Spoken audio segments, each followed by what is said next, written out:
જય માયા દેવી. તમે ડાંગ જિલ્લામાં કઈ જગ્યા પર આવ્યું છે મંદિર? ડાંગ જિલ્લામાં એક્ઝેક્ટ તાપી જિલ્લાની જે એન્ટ્રી થાય છે ભેંસ કાતરી, હા હા, ત્યાં છે આપણે. ભેંસ કાતરી તાપી જિલ્લામાં એન્ટ્રી થાય, ભેંસ કાતરીની આગળ આગળ હા. ડાંગ જિલ્લામાં આવ્યું છે માયાદેવી. આ મંદિરમાં તમે આવો અને તમે માતાજીને યાદ કરો. આ ગણપતિ બાપ્પા છે, જય ગજાનન ગણપતિ મહારાજ.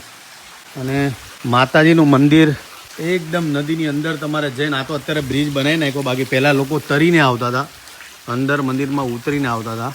તમે જો કુદરતી સૌંદર્યની વચ્ચે આવેલું આ માતાજીનું સાક્ષાત મંદિર. હવે આ માન્યતા એવી છે કે આ જે તમે જુઓ છો ને, આ પથ્થરે નથી. આ શું ભાઈ તમે કહેતા હતા? માટી નથી ને પથ્થર નથી. મતલબ આ માટી નથી અને આ પથ્થરે નથી. આ ભગવાનને એવી કરામત છે કે અહીંયા ના તો પથ્થર છે ના તો માટી છે, આબેહૂબ માતાજી પ્રગટ થયા છે. અને એમની રચના જે થયેલી છે એ અદ્ભુત નજારો આપણે અંદર જોઈ શકીએ.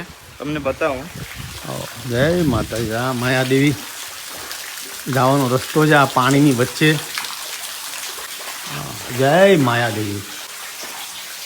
આ નાગ દેવતા છે, આખું ફેન કરેલો. જય નાગ દેવતા.